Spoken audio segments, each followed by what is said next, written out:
या बातमीचे प्रायोजक आहेत हॉटेल बडे पीर। आता मटन व चिकन बिर्याणी फक्त 60 रुपयात। आमचा पत्ता लक्ष्मी मार्केट विजापूर वेस्ट आणि दुसरी शाखा मुस्लिम बादशाहपेठ सोलापूर।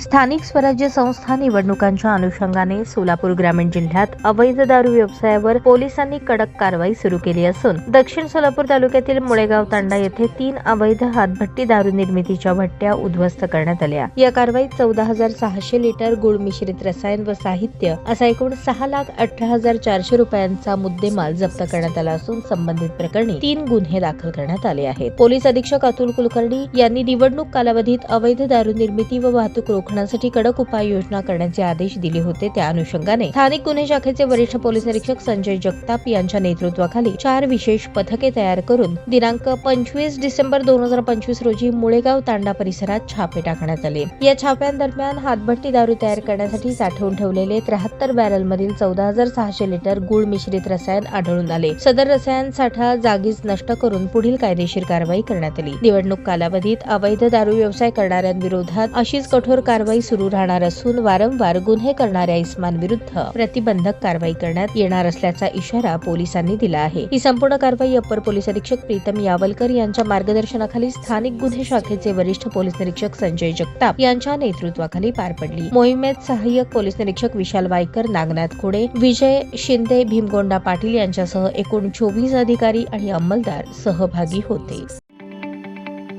ताज्या बातम्या पाहण्यासाठी प्राईम महाराष्ट्र न्यूज चॅनलला सबस्क्राईब करा।